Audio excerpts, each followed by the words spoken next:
លោកស្រីត្រីដាណាហួសចិត្តនឹងករណីអ្នកនាងលបរិយាជំរាបសួរប្រិមត្តទាំងអស់គ្នានៅពេលថ្មីនេះមាននៅការចែករំលែករូបភាពរបស់អ្នកនាងឆេងស្រីរតហៅលបរិយានៅលើបណ្ដាញសង្គមដែលបានធ្វើឲ្យបងប្អូនមហាជនលើកឡើងថាអ្នកនាងលបរិយាត្រូវបានដោះលែងឲ្យនៅក្រៅឃុំហើយប៉ុន្តែយ៉ាងណាមិញនោះរូបភាពដែលត្រូវបានគេចែកចាយនៅលើបណ្ដាញសង្គមនោះគឺជារូបភាពរបស់អ្នកនាងលបរិយាដែលត្រូវបានមន្ត្រីអនុរិយពន្ធនាគារ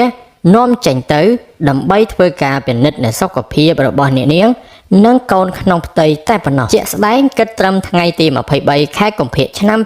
2026នេះអ្នកនាងលបរិយាមិនត្រូវបានដោះលែងឲ្យនៅក្រៅឃុំនៅឡើយទេយ៉ាងណាមិញក្រោយដឹងថាអ្នកនាងលបរិយាត្រូវជាប់ពន្ធនាគារទាំងកំពុងមានផ្ទៃពោះបែបនេះធ្វើឲ្យបងប្អូនមហាជនជាច្រើនបានសម្ដែងនៅការអាណិតអាសូរដល់អ្នកនាងលបរិយាក្នុងនោះផងដែរលោកស្រីត្រីដាណាក៏បានសៀផុសរបស់លោកហេងគឹមហៀងដែលត្រូវជាស្វាមីរបស់អ្នកនាងលបរិយា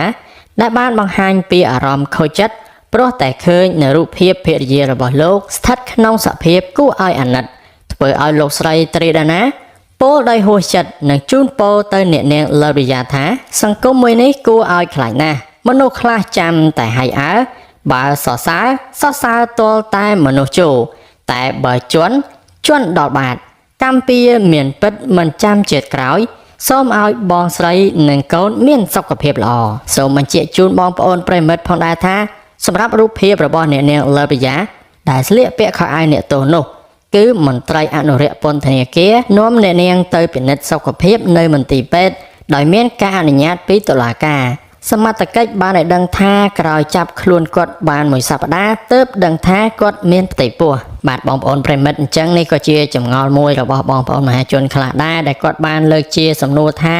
ហេតុអ្វីបានជាមានផ្ទៃពោះនៅក្នុងអំឡុងពេលដែលជាប់ឃុំនៅឯពន្ធនាគារដូច្នេះហើយខាងសមត្ថកិច្ចក៏បានបញ្ជាក់ជូនទៅដល់បងប្អូនមហាជនហើយថា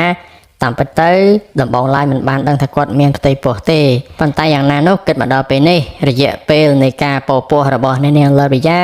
គឺមានរយៈពេលជាង7ខែហើយបើនិយាយពីការជាប់ឃុំរបស់អ្នកនាងលបរិយាក៏មានរយៈពេលជាង7ខែហើយដែរគិតមកដល់ពេលនេះបានអញ្ចឹងសារជាថ្មីតេតងទៅនឹងពេលវេលានៃការជាប់ឃុំរបស់អ្នកនាងលបរិយាគឺខាងតុលាការមិនទាន់បានដាក់កំណត់ឲ្យច្បាស់លាស់ទេថាត្រូវជាប់ពន្ធនាគាររយៈពេលយូរប៉ុណ្ណាឬក៏ត្រូវជាប់ទោសបែបណានៅឡើយប៉ុន្តែអ្វីដែលធ្វើឲ្យបងប្អូនមហាជនភ្ញាក់ផ្អើលនៅក្នុងបណ្ដាញសង្គមនៅពេលនេះគឺដោយសារតែលេចធ្លាយនៅរូបភាពរបស់អ្នកនាងលបរិយានៅពេលដែលគាត់កំពុងតែស្លៀកពាក់ឯកសណ្ឋានរបស់ពន្ធនាគារហើយមើលទៅសភាពរបស់គាត់គឺកំពុងតែពោពោះមានកូនភ្លោះថែមទៀតនោះធ្វើឲ្យមហាជនមានក្តីអាណិតជាខ្លាំងហើយជាពិសេសគឺអ្នកដែលល្បីបានចេញមុខមកនិយាយតាក់ទងទៅនឹងរឿងនេះក៏ព្រោះតែពួកគាត់យល់ថាប្រហែលជាមានភាពលំបាកខ្លាំងសម្រាប់អ្នកនាងលបរិយាខណៈពេលដែលពោពោះហើយជាប់នៅកន្លែងឃុំយ៉ាងដូចនេះ